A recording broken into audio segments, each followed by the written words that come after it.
and I'm double checking.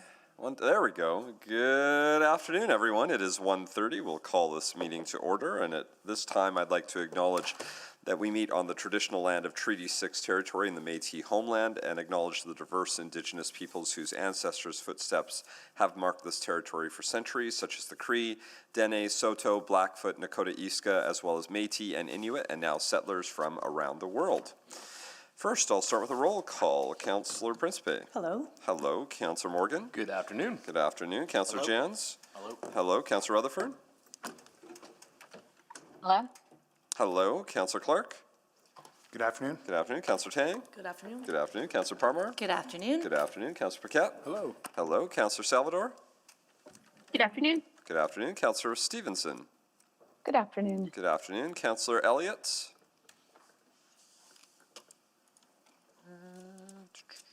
No. Councillor Wright. Good afternoon. Good afternoon. Excellent. So, next, across that. And before we consider today's agenda, I will ask all members of council present if they have any pecuniary or conflicts of interest to declare regarding any of the items to be discussed. A pecuniary interest exists when an item could monetarily affect a member of council, their employer, or family member. A conflict of interest exists when an item could affect a private interest of a member of council, their employer, or family member. Do any members of council have a pecuniary or conflict of interest to declare? Hearing no declared pecuniary or conflicts of interest, we will move to the adoption of the agenda. Councillor Tang. I move that the December 17th, 2025 City Council Orientation Meeting Agenda be adopted with the following changes. Additions: 7.2 City Council Orientation, Public Engagement and Research. 8.1 Bylaw 21409 to authorize the City of Edmonton to undertake, purchase, and finance City Operations Project Growth Buses. 9.1 Intergovernmental and Regional Update, Verbal Report, Attachment 1, Private, pursuant to Sections 26 and 29 of the Access to Information Act. Second. Seconded by Councillor Parmar. Any questions on the agenda?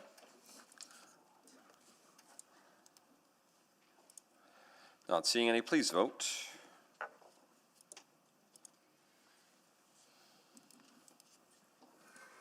Yes for me. Yes. I'm John. Morgan. Thank you, Councillor Morgan and Councillor Tang. Yes. That's good. We figured it out with the John, I think. Thank you, though. This is good. Councillor Paquette. We have, I'm just waiting for Councillor Elliott, but I don't know if he's online. We'll double check. It wasn't there during roll call. I don't see them online, so I think we can mark. Oh, wait. Councillor Elliott has just joined the meeting. Are you there, Councillor Elliott? Yes, I am, my friend. Perfect. Thank you, Mayor. We are just in the middle of voting for the adoption of the agenda. Are you, just need your vote for the adoption of the agenda? A yes. Thank you, Councillor Elliott. We have all the votes. Thank you. Please display the vote. That is carried 13-0. There are no minutes to approve. Protocol items. I don't believe I had any. No, I don't think so. Selection of items for debates. We'll go to the board for anyone looking to select items for debate.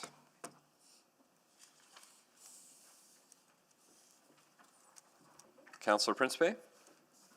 Thank you. I'd like to select item 8.1 just for voting purposes.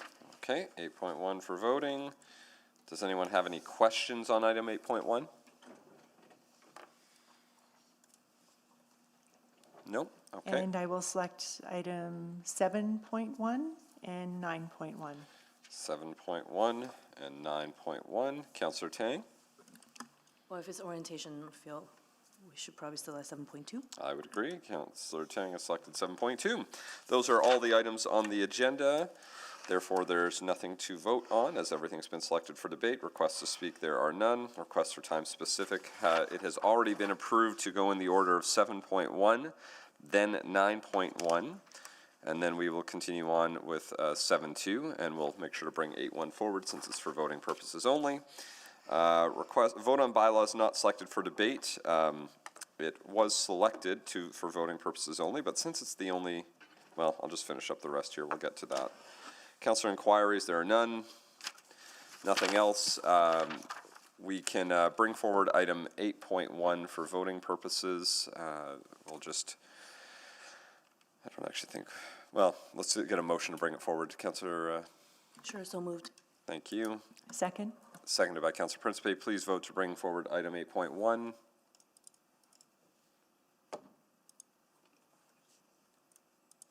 I'm a yes. Thank you, Councillor Elliott.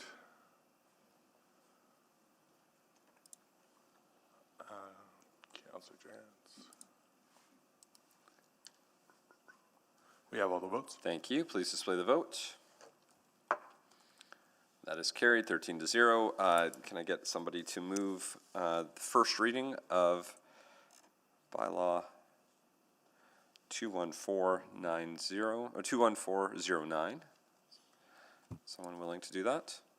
I'll move that, Mr. Mayor. Councillor Salvador, Second? seconded by Councillor Tang. Please vote on first reading of the bylaw. I'm a yes. Thank you, Councillor Elliott. We have all the votes. Thank you. Please display the vote.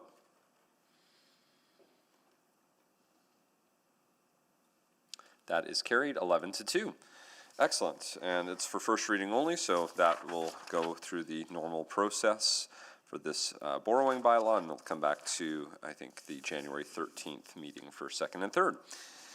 Wonderful. So then we're moving on to item 7.1, City Council Orientation, Advancing Safety and Security Wrap-Up.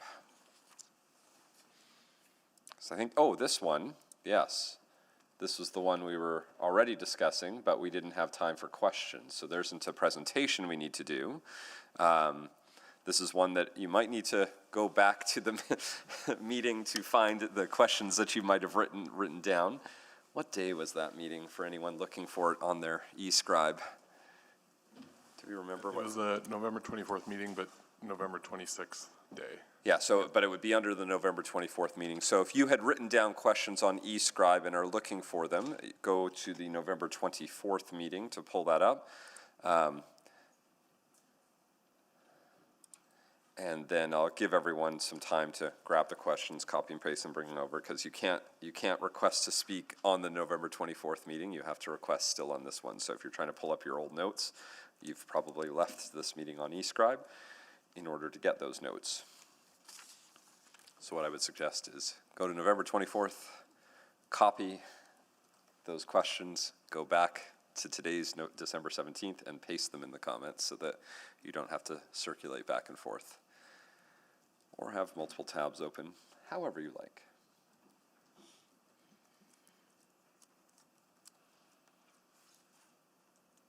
Oh, Councillor Stevenson says that they didn't see it on then. All right, hang on.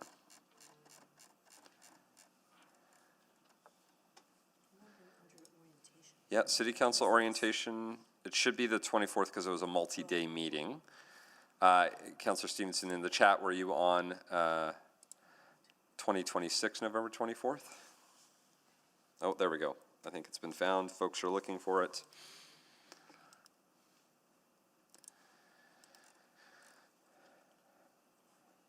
Okay.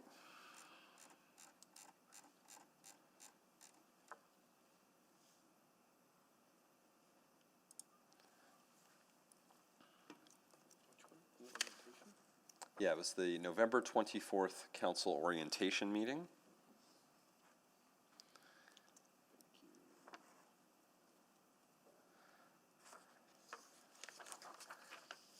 And I've just hopefully given folks enough time to go and find their questions. And now if you can make your way back to our December 17th meeting and click on the board if you have questions. 7.4. Yeah, 7.4 was the item from November 24th.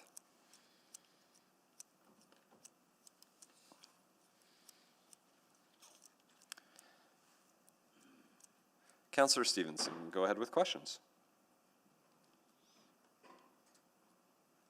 Yes, thank you. Oops. Yeah, just sorry, having a bit of trouble following this up. I think at a very high level, or something that would be helpful at this point is just understanding. We talked about it a bit this morning. but understanding the next checkpoints that we're going to be having around safety. So we have the ongoing memos. Are there any other reports or work coming forward to council on some of the safety initiatives? I'm thinking the blueprint for violence prevention. Yeah, anything on the radar for us? I'll ask Stacey Gallatley or Chelsea Harlock to come online to let you know what's in store.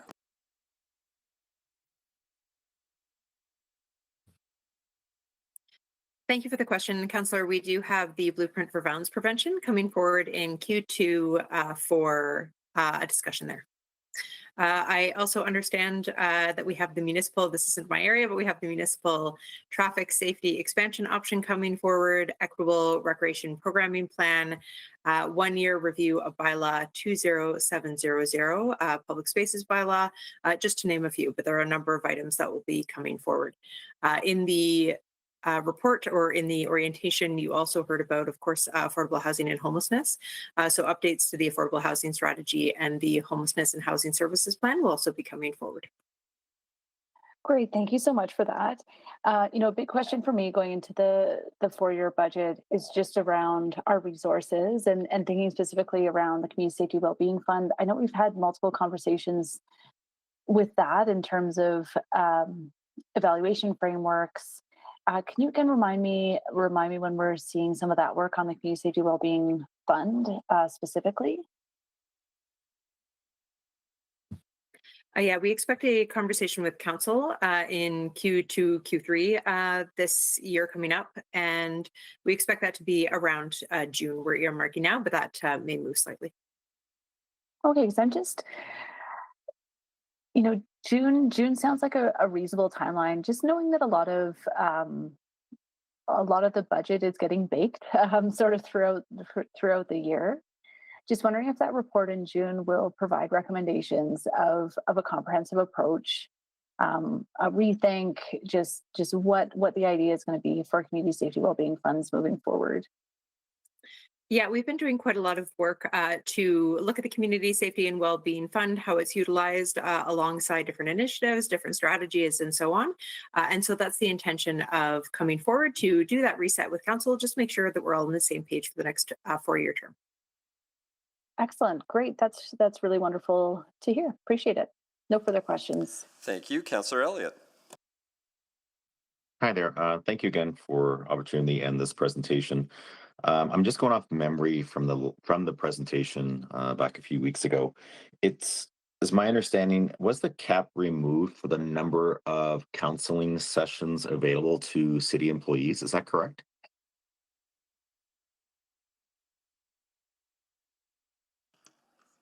Sorry, can you just repeat that one more time, Councillor Elliott? Oh, sorry. I just want to confirm, I believe, Mr. Jimbo, you indicated there used to be a cap on the number of counseling sessions that city employees had available. And was that cap removed? I just wanted a confirmation on that.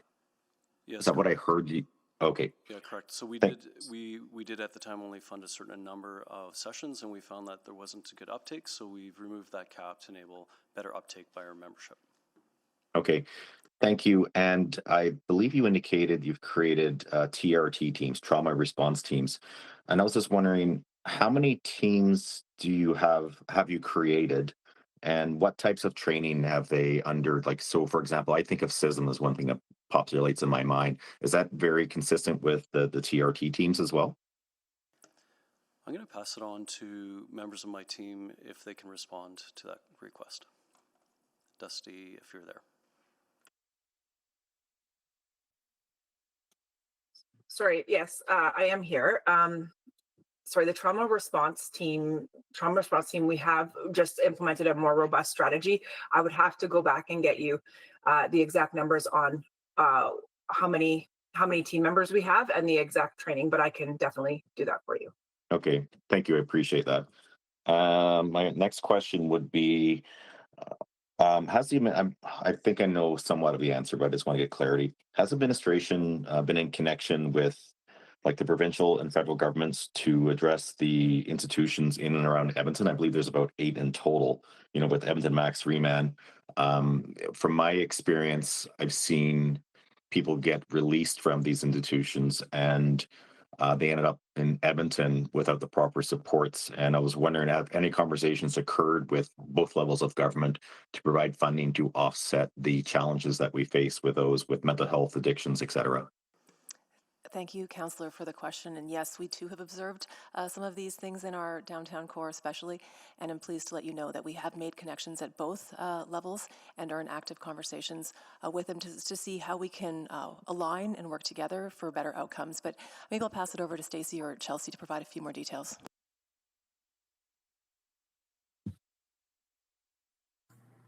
Hi, Councillor Elliott. This is Chelsea Horlock, Director of Safe and Healthy Communities and Social Development. Furthering Jen Clemens' response there, we are in active conversations right now with both some of the correctional institutions around the city, as well colleagues from the Ministry of Mental Health and Addictions and Ministry of Public Safety, just to better understand what current practices are and where there might be opportunities to explore further supports in those spaces. So definitely on our radar and underway. And Chelsea, nice to see you, by the way, just on a side note. And I just want to know, how are you able to put a feeling or a vibe, I guess you can say it, to say that both were interested in this, or I'll just call it lip service, for example, from both levels of government? Very encouraging collaborative conversations right now, a lot of interest, and in general, good intent across all parties to roll up our sleeves together and really understand how we can support one another. So we are highly encouraged right now. Okay, thank you for that. And my next question is around, I think about a minute, and around the issues on transit. I just want to know, from transit scheduling perspective, if, because I can't recall the shift times that they start. So hypothetically speaking, say transit on LRT, for example, starts at 7 a.m., but the data indicates that most issues arise at around 6 a.m. How easy or difficult is it to shift transit schedules to go in line with the with what the data is correlating to? Councillor, So right now, go ahead, Kay. I was just going to say, so our schedules are integrated with our bus service as well. So we close our stations for about 3 hours overnight. Otherwise, our morning peak starts quite early, and we support shift workers and lots of different types of riders. So we're not designing our schedules to correspond with safety and security related incident patterns. It's more about the rider needs, rider behaviors that we're aligned with. Okay, I'm out of time. I'll just wait for the second round, please. Certainly. Thank you. Thank you. Councillor Paquette. Thank you. Yeah, so really quickly, to follow up on the counseling question, do employees have the option to access culturally appropriate counseling? And by that I mean, for example, I know that, like, sometimes if we're going through a Indigenous framework with employees and there's an Indigenous person who happens to have some very severe issues in their history around some of the things that we're talking about, they may need some counseling. But is their only option to go to a psychologist or psychiatrist, or can they access an elder or something like that? So we have a couple different programs. So we do have a mental health program and a group within the city that can provide access to different groups and I guess supports within our community outside of our counseling contract with an external provider. And so I'd have to talk to my team with respect to what is offered from our external provider, and I think they're looking into it right now. But other than that, our mental health and well-being group can also align them with some of those needs. Okay, and just to give some context, outside of the city, so we don't have any liability issues. I have a relative who worked very deeply with the TRC with elders, and was one of the people gathering their stories from their experience in residential school, and then his only option was traditional or non-traditional, like psychological counseling sessions, rather than being able to use culturally appropriate counseling sessions, especially given the context of what he was going through, and he could not access it. And it was kind of astounding given the type of work. And so I'm just wondering if we have anything that we have in policy, or if that's something that has to be developed. Yeah, so my team is advising us that if we do require some unique services, that we do have the latitude within our contract to enable that. And so it is something that is Now, available. how onerous will that be? It would be a matter of them or us reaching out and working with the individual through our teams and employee services to enable it. And timeline, like, would it be fast, or would it be like, well, you know, let's go through some channels, 3 weeks later, we'll get you an answer? I would have to talk to my team for more specifics around that. Like, I guess my question is, could it just simply not be as easy as going to our contracted provider of psychologists to just allow someone to do that? Because there's all sorts of different cultural, uniqueness throughout our organization. Yeah, again, I'd have to come back to you as to what steps are required in order to get that level of service. Sure. I don't have that with me, but I can get back to you. I would say it's a very important flag and something that we should actually already have an answer to. Okay, but maybe no one ever asked the question. Councillor Paquette, if I may, also from the Indigenous Relation Office perspective, we work quite closely with a network of elders that support our staff, particularly as we work through some of the challenging, whether it's strategies or work that we do. When we're working with events, we bring in Native counseling services to assist with public care, and we've also worked with them for staff training in this regard. So just to complement what Dennis has shared today. Okay, and do we allow people outside of that sort of format, like if someone just needs some psychological care or counseling, they can pick their doctor, or do they have to go through our system? No, if we do work with the employee, we can enable them to have that individual service. So it should probably be for other approaches as well, and that you should be able to pick who you see, yeah? Probably. Okay, so I'll leave it at that. And next, I just want to quickly touch on traffic enforcement. We've got a parking ban now on right now, and my emails always get filled with people saying, like, are you going to be ticketing and towing, or is this going to be another event where people are being taught to ignore the city because there's no consequences?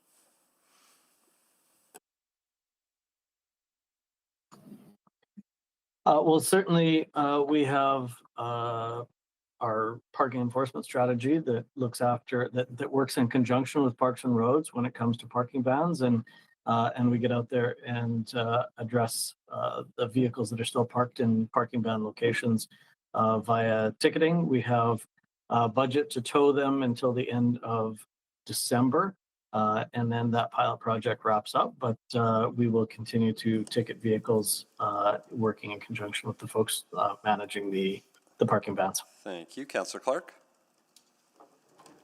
Great, thank you. I'm going to go back to the presentation on safety on slide 19, because I think I had some questions on this we didn't get a chance to get to. Just on the public perceptions.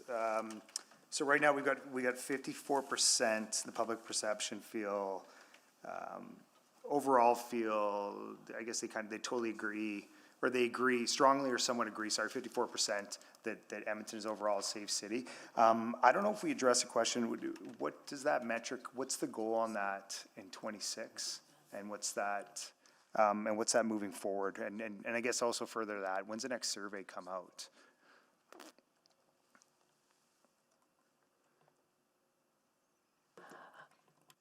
In terms of this survey, I believe this is one of the corporate surveys. I'm not sure if someone from Stacey Padbury's team or from Jennifer Battery's team can respond to if there's targets in the next timing of that survey. Are you referring to the citizen satisfaction survey? Or 2025 service satisfaction survey. so that's an annual survey. We put that out we've been putting that out every year the last 3 years, and we intend to put it out in the fall again. And then just to follow up on that, was there any goals on what we want that metric to get to? I mean, we obviously want 100, but you know. So the point of the survey, I wouldn't describe it as goals and targets. What that survey is trying to measure is Edmontonians' perceptions of the services that we offer. So it helps us understand what is important to Edmontonians and where would they like to see more or less investment. Okay. it's less about meeting specific targeted service levels. Those would be things that would be captured in surveys within the respective business areas operating a service. Fair enough. Thank you. That's it. Thank you. Before I go to Councillor Salvador, we have some guests in council chambers. Hello, everyone. This is the grade 6 class from George P. Nicholson School as part of City Hall School. So what day are we on? Day 4. Day 4. So there's been so many things that you've been doing already. Have you done the mock council? Ah, excellent. So who is the mayor from our mock? Hello, Mayor, right in the middle. Are you willing to come down right to the podium and tell us what you discussed? Come down safely, no need to rush. Oh, yes, sorry, thank you. This is, and by the way, their teacher, A. Blair, thank you for being here today. And this is in Ward Ipiko-Kanipiotsi, which is Councillor Morgan's, the ward Councillor Morgan represents, who's waving at you there. Excellent suit color today, bring that representation here. So, Mayor, what is your first name? I'm Natalie. Mayor Natalie, very excited to have you here today. What did you discuss in your mock council meeting? We discussed if all ages should be able to ride bikes on sidewalks. And what did you decide? We decided yes, all ages can ride bikes on sidewalks. Yes, yes, love to hear that. Thank you. Days like today, still you can't. Don't do it, anyone. That's a bad idea if you're riding your bike on the sidewalk today, because we haven't officially changed that rule, even though the roads might not be as clear as they need to for the sidewalk bikers. Thank you. Thank you, Mayor Natalie, for being here today. Thank you to the entire class for being here today and for being here on day 4. Welcome.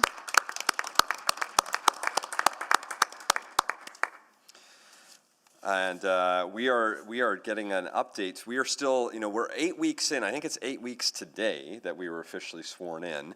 And yet we have a lot of orientation. So we are still doing orientation. We're still learning. And even for myself, having been here over 12 years, I'm still learning. The presentation we had on this a couple weeks ago was fantastic. I was learning new things that the city does. And now all of our council colleagues are getting to ask questions about what we had presented to us a few weeks ago. So we're going to continue on with Councillor Ashley Salvador. Please go ahead. Great, thank you so much. Yeah, I wanted to come back to a question that came up for me early in the presentation when the challenges around visible homelessness and distress were being discussed. And I know it was shared, and I think we all know this, it's not a challenge that's unique to Edmonton, but Edmonton does have some unique characteristics, given its role in the region and even in the province as a hub. My question is around levels of acuity. Has any work or research been done around levels of acuity in Edmonton versus other cities, and just related to the complexity of maybe overlapping challenges that individuals might be facing? That's a great question. We have the annual point-in-time count, and when they do that point-in-time count, this is, of course, a federal program that is rolled out, and they ask and assess those very questions. Maybe I'll pass it over to Stacey, though, if there's further information you'd like to share. Yeah, thank you for the question, Councillor Salvador. Certainly within any city, there are different drivers, impacts, considerations in terms of what that looks like within a particular city. So I don't know if it's quite what you're looking for in terms of, a matrix acuity level, but certainly there are conversations. We pointed earlier in this conversation to the impact of the correction institutions that we have around Edmonton and what that can look like in terms of release, in terms of support, all those sorts of things. So we have considerable conversation with other orders of government as well as our community organizations and partners about what is impacting Edmonton. Also, when we endeavor to provide supports, for example, to support our affordable housing strategy and our homelessness corporate plan, we do, for example, lived experience research. And so we really try to get that on the ground understanding of what are the complexities and what are we seeing showing up in Edmonton today and by the very people who are looking for support so that we can have better conversations about how to support them. Right, okay, and that's helpful, really helpful to understand. I guess where would be the best place for me to gain a better understanding of how maybe like the Edmonton context might differ from a Calgary context in terms of the population that we're collectively trying to support and the challenges that they're facing, whether it's unhoused or maybe they also have overlapping challenges with mental health, addiction, etc. Is there a place that has that kind of data and information? So we could bring in some of that cross-jurisdictional context into, as I noted, we're bringing forward the renewal of the affordable housing strategy and the homelessness plan later this year. So we can fold in some of that interjurisdictional context into those conversations. Okay, I'd really appreciate that. I think it's helpful context. And Councillor, if I can just add one more thing, if you wanted to find this immediately, every point in time count for major municipalities is available, and the survey is similar, so that you'll see how many people are reporting substance use, mental health, physical mobility, learning cognitive functions, senses, and brain injury. Thank you. I'll probably have to come back for another round, but also just wanted to touch on transit safety as well. Really excellent to see that the trend of ridership continuing to go up. And I just wanted to make sure I had the numbers right. So I think it was 61% of riders are satisfied with safety, and that's remained relatively stable. Is that correct? Yeah, from our slides, we've got satisfaction with safety, remains stable at 61%. Okay, and I think that's in large part due to the work we're doing related to outreach, joint deployment, the importance of enhanced cleaning to improve that rider experience. My question was about, are we getting both the perspectives of riders who are using the service on a daily basis versus someone who might want to use transit, and maybe some of the perceptions that they have that might be limiting them from using transit? Yeah, there's the two different surveys. I'll hand to Carrie for a little bit more detail, but the one that's specific to transit will reach out to those who are riders and in addition to the focus groups. But Carrie, if you want to elaborate on some of those details. Yeah, so in our research stream, we have a non-rider stream where we're asking for very specific feedback, and safety is one of those elements that we measure. So you're right. We're looking at multiple different types of Edmontonians to get their feedback about safety. Okay, great. I'll come back. Do you want to move us another round? I'll move a second round. Second. Seconded by Councillor Paquette. Please vote.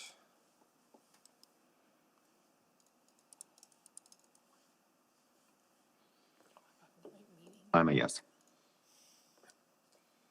Yes. Thank you, Councillor Jansen Elliott. We have all the votes. Thank you. Please display the vote. That is carried 13-0. Councillor Paquette. Thank you. So just to follow up on my last question about the ticketing and towing. So for the towing, it sounds like we're not looking at doing cost recovery for towing.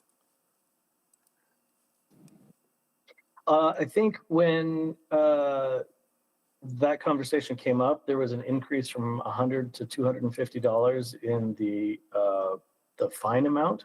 And the idea there was there would be sort of an indirect cost recovery, if you will. And the towing itself, we had some towing until the end of the year through kind of an enhanced support for the snow clearing efforts. But again, that money wraps up at the end of December. Okay. And then for ticketing, presumably that doesn't actually cost us anything except the presence of someone to write the ticket. Well, the presence of somebody to write the ticket, we do hire seasonal staff every year to help with snow and ice control, and from a bylaw enforcement perspective, and of course all the admin costs associated with processing those tickets and getting them through to the court process and all of those. Is there a cost recovery then on those tickets or no? Well, not directly to my budget, but does to it the balance overall. out? But I don't know if we have the stats to measure that because it goes into one big pot that comes back to us. But I'm not sure if anybody from finance can answer that. Yeah, I'll let that simmer for a bit if anyone wants to look that up. But next, has there been any sort of message from council that says, probably don't enforce, probably don't tow, probably don't ticket, or has the message been more let's make sure that we get compliance on these things. The message that our team has received is that we have bylaws for a reason and enforce them. Okay, that's my understanding as well. So is there any reason why we would not be enforcing the bylaws? No, the thing that constrains us is our capacity. Do we have enough humans in all the systems, roads, places that people are not complying? Yeah, okay, great, because I have been hearing and getting a lot of emails from folks who know that there have been warnings issued or education, which is fantastic. But at what point do we say, okay, you know what, probably people get it, maybe we should actually use the tools at our disposal?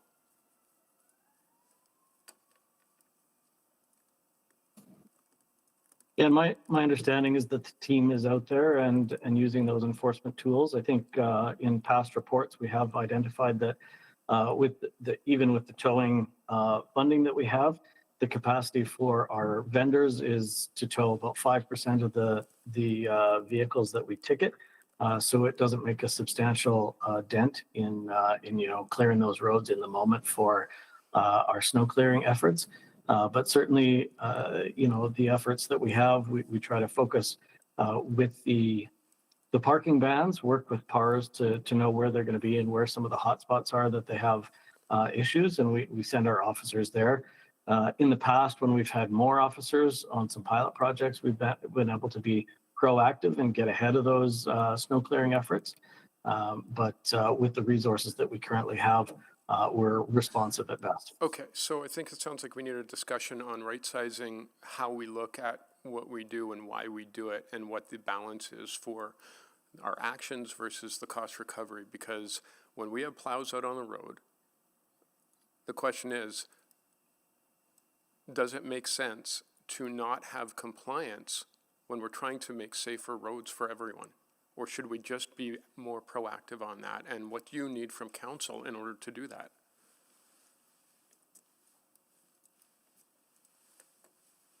Well, when it comes to towing specifically, when there are vehicles in the way, they are getting a ticket. No one is educating in those moments. Okay, so, but for the towing, I'm thinking about the streets and the safety and the perception of safety and the perception of effectiveness. And when we don't have the towing, it seems to me, and well, I'm running out of time, but I think you get the point. I just need to know what you need from us in order to make sure that we are getting the perception of effectiveness and the actual effectiveness to increase the feeling of safety and the actual safety on our roads. I think we've had some conversations about the funding that's needed, but I think just to remind you, one of the major issues, even when we have the budget for funding. Yeah, I'll jump in because, sorry, Mr. Jones, not your fault. Councillor Paquette didn't leave you with enough time to respond. So I tried. I know. But that's fair. Councillor Jans is on a first round. Thank you very much. A lot of good information here. I was wondering if we've seen great success around a tripartite approach between Transit Police, Edmonton Police Service, and partners at, say, Southgate Mall. Do we have a sense of like a table like that for, say, downtown? Do we know right now how many people are unhoused on the street of downtown? Homeward Trust has their by names list. I would have to defer to the team to know if it's geographically based and if people are asked to disclose where they are spending their time. But maybe I'll just pass it over to Stacey.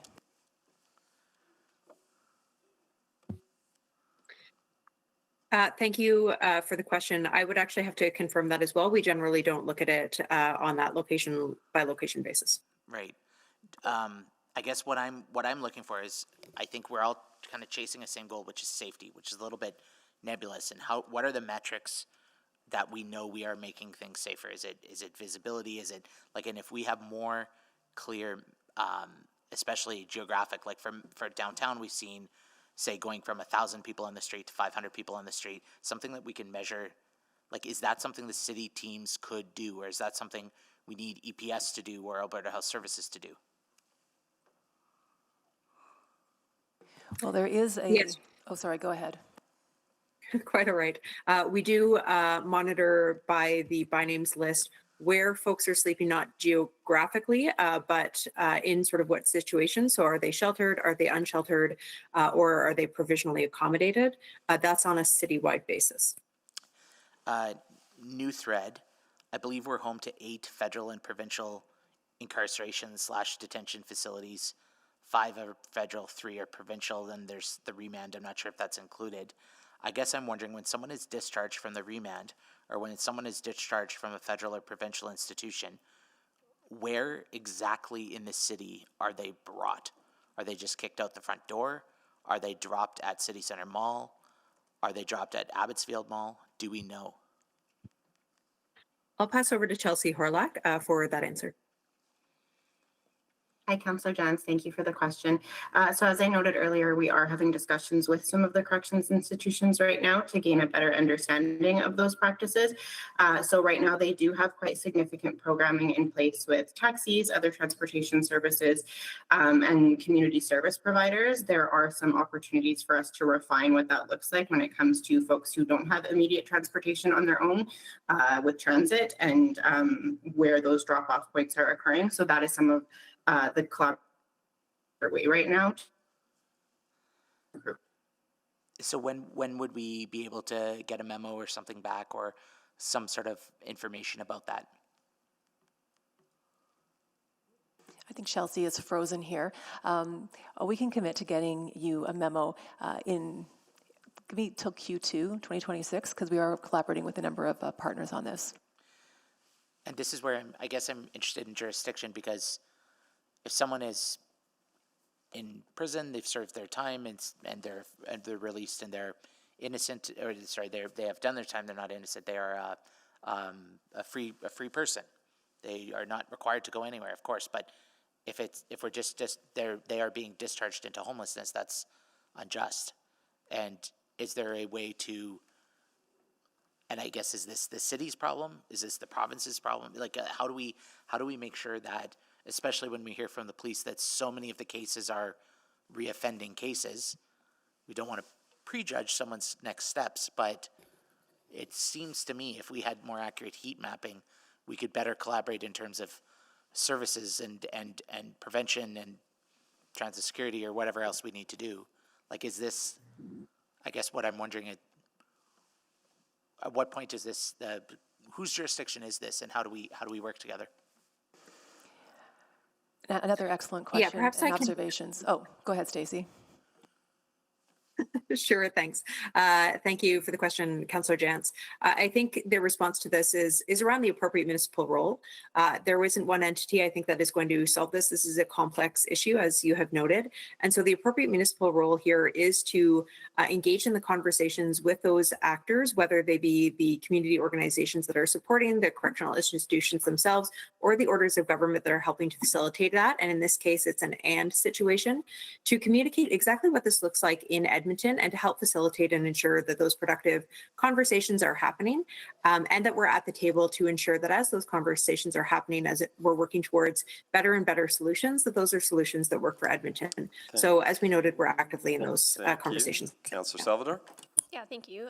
Just coming back to that question around proactive deployment, proactive enforcement, I wonder, I think there was some data shared, and I believe it's for TPOs in particular, but that officer-generated calls are up 200%, while rider-generated is down 11. Is that a fair interpretation, that sort of that shift is happening? And is that just for TPOs? Yes, that data that you're quoting is for the TPOs. And specifically, I would suggest that that's part of what we've done since March with our joint deployments with the EPS has really been to target our proactive response. Then we don't have to interrupt things happening. We just need to be present in those spaces, show an ongoing, visible presence, and it helps to reduce those calls from the general public, and it helps to stop things from happening before they happen, which is part of the plan there. So a huge increase in why we folded those joint in.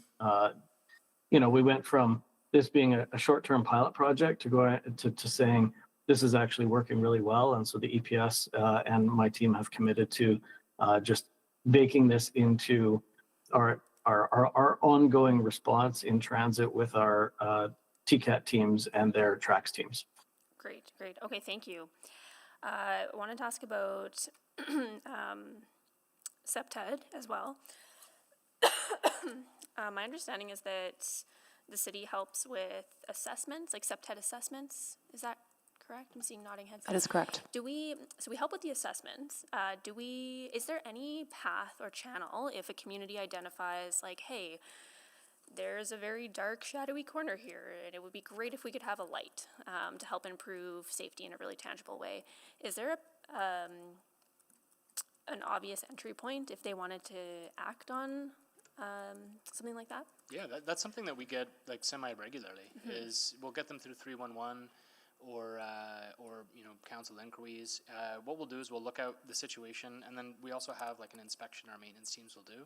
And so really comes down to what's feasible. Sometimes net new lighting requires, piping in electricity, and it might take a bit more cost, but if it's installing a mirror, things like that, we've noticed some very low cost improvements have made a big dramatic effect. So it really comes down to if there is an issue and we're made aware of it either through our own proactive inspections from a maintenance perspective or operations perspective, what can we do within the budgets that we have?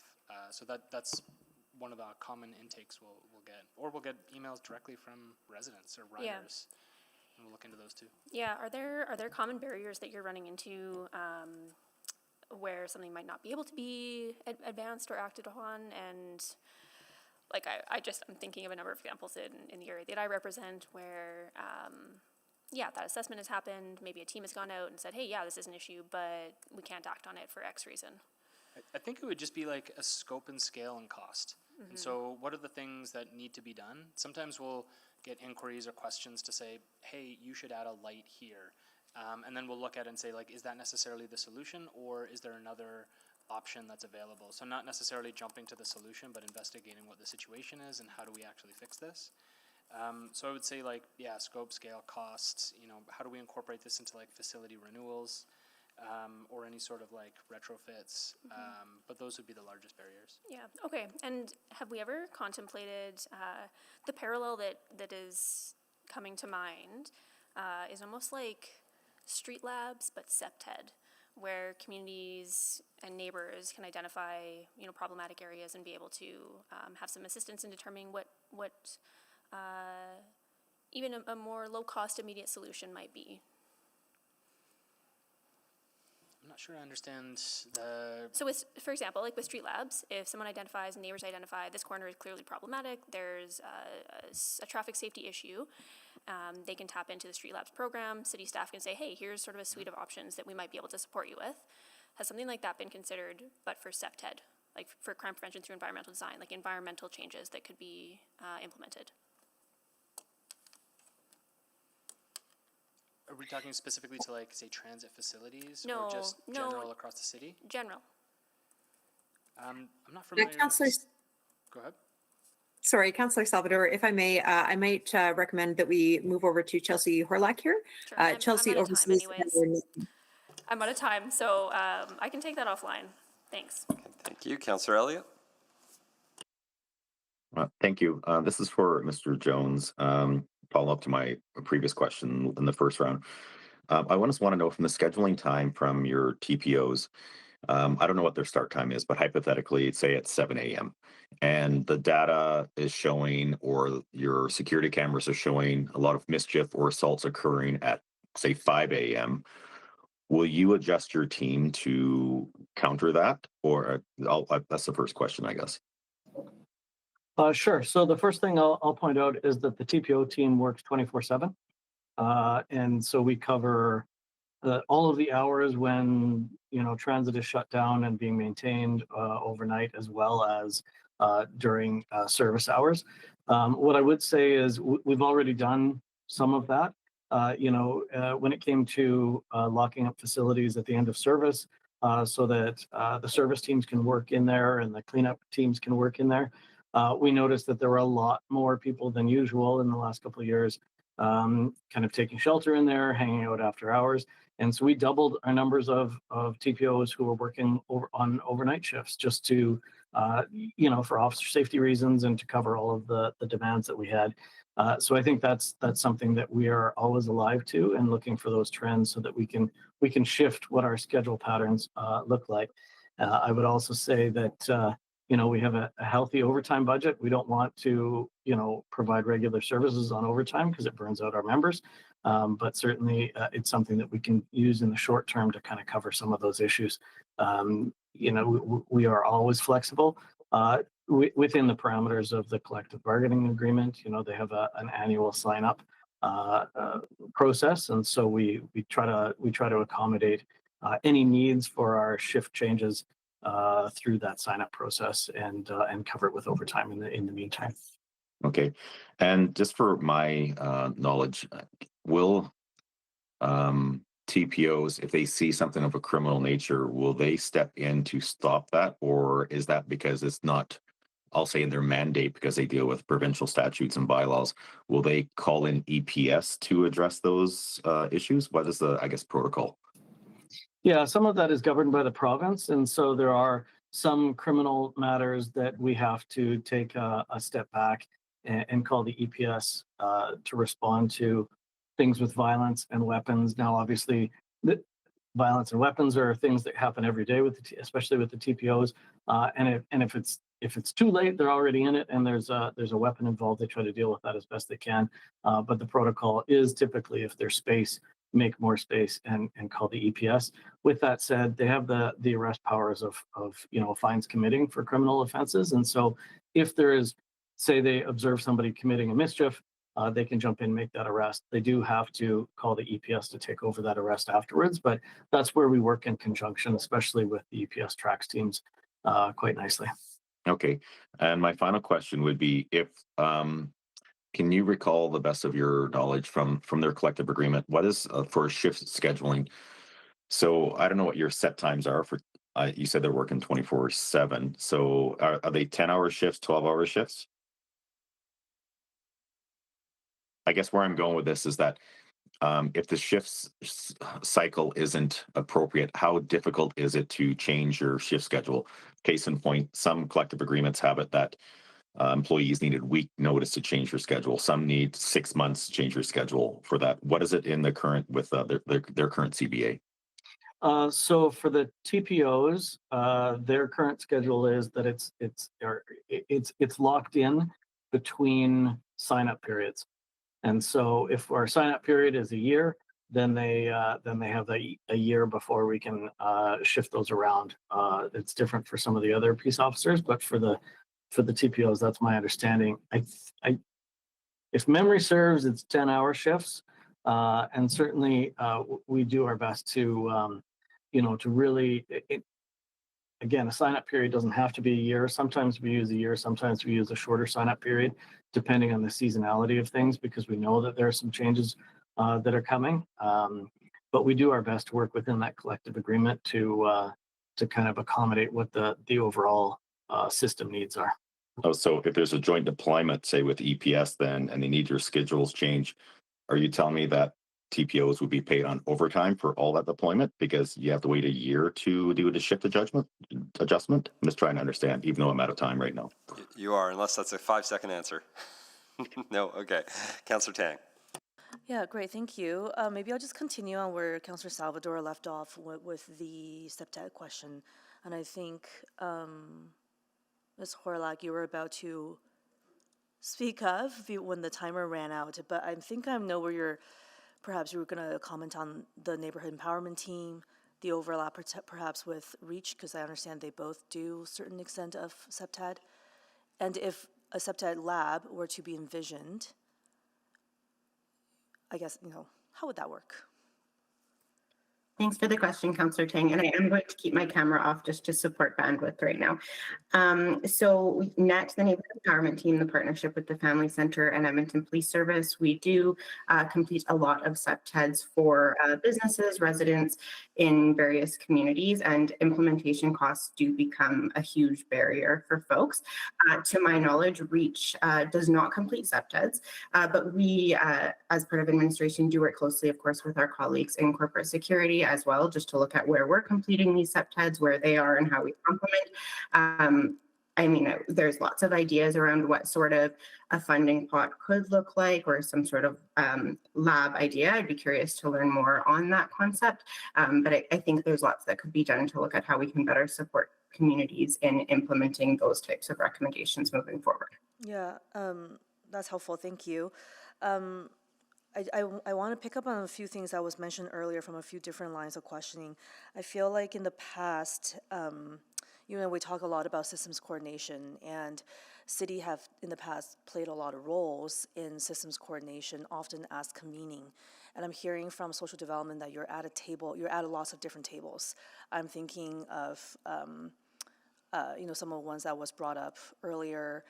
I'm thinking about, some of the projects that might get underway in the new year's, focusing on the heavy users of service. I'm thinking of the drug poisoning one. And I feel like I don't have a good line of sight of like, what's the status on those things? What needles are we moving? Are we moving any needles? So when I hear you're gonna bring back a CSWB update in June, is that where you're gonna lay all of that out for us? But CSWB is so broad. Yeah, I think what you'll see there, Councillor Tang, is sort of an overview. You're right, under CSWB is quite broad, and the city is doing a lot of strategies and initiatives that support the 7 pillars of CSWB, so we would be bringing that forward. There's a certain amount of, operational detail that we simply, in the breadth of all the work that we do, isn't reasonable to bring forward in a report. But of course, we always remain available to council should council have any specific questions. That we can take maybe offline or something. So with the CSWB update in June, I think I heard the timeline is for June. So we'll get a bit of an update on all of those things. And then did I hear you say the Blueprint for Violence Prevention update will also be coming back around that time? The Blueprint for Violence Prevention is coming in Q2. In Q2. Okay, June is Q2. Yeah, so date to be determined within Q2. And right now, the Blueprint for Violence Prevention is funded through CSWB, right? That's correct. We have CSWB funding to support the implementation on a multi-year basis. But multi-year, that would be ending in 2026. That's correct. Okay. And I'm just thinking about some of the other safety or violence prevention initiatives we funded before, like the Building Safer Communities.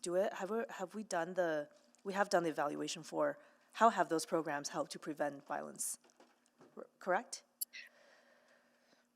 Yes, there are a number of different initiatives and programs that feed into our overall strategy in terms of violence prevention. And we have evaluated them to see whether or not they supported prevention work. Yeah, and we're continuing to build out an evaluation strategy within the Blueprint for Violence Prevention that can bring together the various sources of funding that we're sending out the door, for example, through grants and the initiatives through the city. So as the Blueprint for Violence continues to be clarified in terms of specifically where are we focusing, we're building out that evaluation plan alongside. Okay. Oh man, I feel like I have so many questions, but I don't know where to start. But thank you for all the update on this. Thank you. Those are all the questions on this item. So next we'll take a motion to go into private to deal with item 9.1. The motion subject to sections 26 and 29. Do I have a motion for that? So moved. Second. Moved by Councillor Salvador, seconded by Councillor Tang. Please vote to go into private to deal with that item. I'm a yes. Thank you, Councillor Elliott. We have all the votes. Thank you. Please display the vote. And that is carried. Thank you. We will clear the room and reconvene in a few moments.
That's right. I thought I did. Yeah. So I think it's because I came running in after the break and I confused myself. So good. No, the tradition continues. I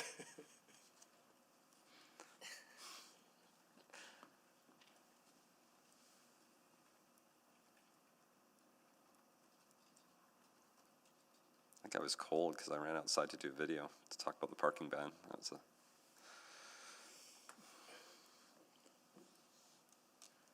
We should have parking banned.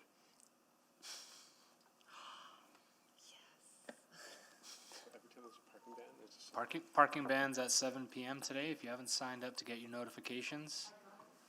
I got it too. I got my text message. I did not get it. Yeah.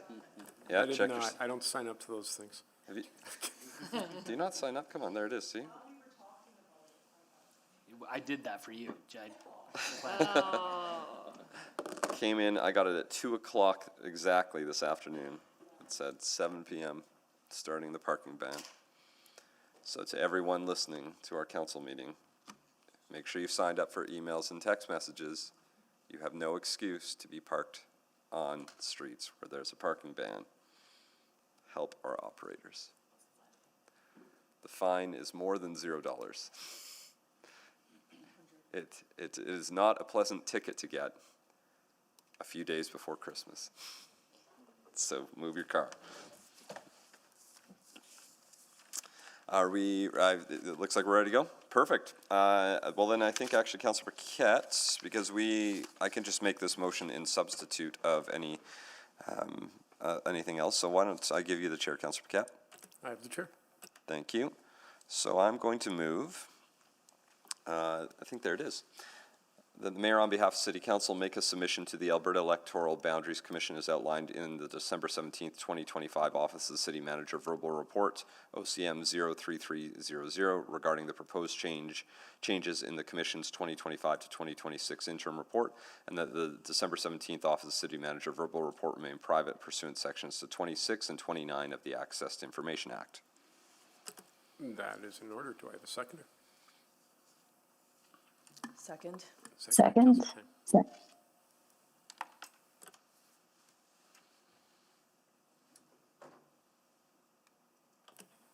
Would you like to introduce it? Yeah, I mean, we can't cover every single aspect, but I can talk about sort of the high-level principle of this, which is, at the end of the day, the latest commission map shows that Edmonton has increased. In the written report, it shows that Edmonton has increased its number of seats from 20 to 21. I would argue because the additional one is not an entirely Edmonton boundary, that we have not actually added a full additional seat to the city of Edmonton, and arguably based off populations, we could probably stand to gain more, especially because a lot of the population growth happens within our city limits. So really operating from a foundational principle that Edmonton representation at the legislature should be contained within the city of Edmonton. Love working with all of our regional partners and First Nations and all communities around us, but when it comes to ensuring proper MLA representation, I believe it's critically important that the boundaries are contained with Edmonton. Just to give a few additional piece of context, in a recent federal boundary redraw in our last federal election, the Edmonton-St. Albert boundary and the Edmonton, I think it was Edmonton-Wetaskiwin boundaries were changed so that now the ridings were exclusively within the city of Edmonton. So if we're applying that practice federally, to me it makes perfect sense to continue to apply that practice provincially. We even saw in the written report that one of our neighboring municipalities, my hometown of Spruce Grove, had submitted and asked for the map and the new boundaries to reflect the Spruce Grove's growth and trying to keep it contained within as much as possible. And so it actually split up what was previously Spruce Grove, Stony Plain. So if it's good enough for Spruce Grove, my hometown, I think it's good enough for the city of Edmonton to make sure that our representatives are contained within our boundaries. And so I think that's the high-level feedback we'd want to submit. Thank you. Thank you. Any questions? Not seeing any. Councillor Knack, you have 5 minutes to close. No. Oh, does anyone want to speak to this? Yeah, we can let others speak to it, but I don't need to close.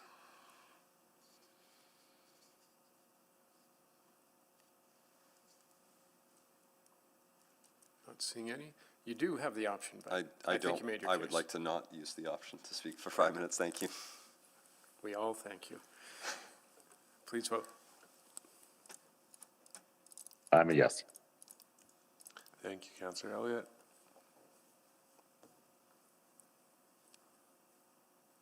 We have all the votes. Please display the vote. And that is carried, 12 to 1. I return the chair. Thank you very much. So it turns out we finished quicker than I thought for that item. 7.2, now I didn't see a presentation in eScribe. Is there like a slide deck that you were going to be going through, or is it really just the 4 pages report? We did have a presentation for council if they so chose, but it is about a 20-minute presentation. Okay, so I think it's not worth starting that because there will likely be questions then. So I think we will add this to a future orientation meet. I mean, technically, was this supposed to be our last orientation meeting? There were some orientation meetings in January. So, Mayor Knack, there is like an MGA requirement to ensure that public engagement gets done within 90 days of you getting elected. So we have 2 options. We can bring it forward on January 27th, or we can just do an information session before the 27th is actually your 90-day mark.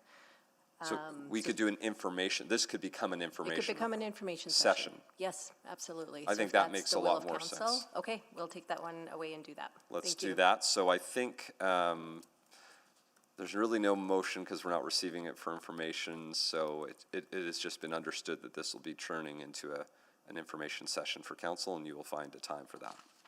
Okay. Excellent. Well, that actually then means I'm going to just do a quick scan. We did notice there's a motion earlier today. Did anyone come up with any additional motions in the last 4 hours? Good, thank you. I think administration thanks you for not having any additionals. Well, with that said, happy holidays to everyone in our city.